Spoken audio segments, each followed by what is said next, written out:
মাধ্যমিক পরীক্ষার্থীরা ম্যাথামেটিক্সের কোশ্চেন পেপারটা একটু দেখে নেবে। একের দাগে দেখো তোমাদের 6টা এমসিকিউ টাইপের কোশ্চেন থাকবে, প্রত্যেকটা সঠিক উত্তরের জন্য 1 নাম্বার। এই কোশ্চেনগুলোকে একটু সলভ করে নেবে শেষ মুহূর্তের জন্য।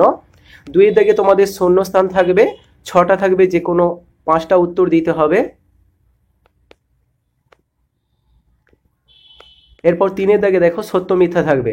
তোমাদের টেক্সট বুকে যেসব পাটিগণিত, বীজগণিত বা ত্রিকোণমিতি, পরিমিতি লেসনগুলোতে এমসিকিউ, সত্য মিথ্যা, শূন্যস্থান আছে, এগুলোকে অবশ্যই ভালো করে দেখে নেবে শেষ মুহূর্তের জন্য। এগুলো খুবই গুরুত্বপূর্ণ, তোমাদের টেক্সট বুক থেকে অনেক কোশ্চেন আসবে। 4-এর দাগে দেখো এখানে 12টা প্রশ্ন থাকবে, যে কোনো 10টা উত্তর দিতে হবে 2 নাম্বার করে। প্রশ্নগুলো দেখতে পাচ্ছ পাটিগণিত, বীজগণিত উভয় সমস্ত জায়গা থেকেই এসেছে, এবং এভাবেই প্রশ্নপত্রের পরিকাঠামো তোমাদের বোর্ডের যে পরীক্ষা হবে সেখানেও প্রশ্ন থাকবে, এবং এই প্রশ্নগুলোকে অবশ্যই সলভ করে নেবে একটু।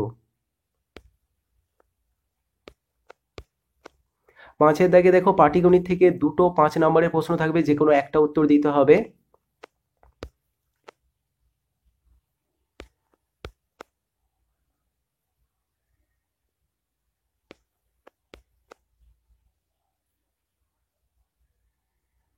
দেখো এখানে পিথাগোরাসের উপপাদ্য বিবৃতি করতে বলছে এবং সে সঙ্গে প্রমাণ করতে বলেছে। আর পরে যেটা বলেছে, কোনো বৃত্তের একই বৃত্তচাপের উপর অবস্থিত কেন্দ্রস্থ কোণ বৃত্তস্থ কোণের দ্বিগুণ। এই দুটো উপপাদ্য কিন্তু এবছরের জন্য মোস্ট ইম্পর্টেন্ট।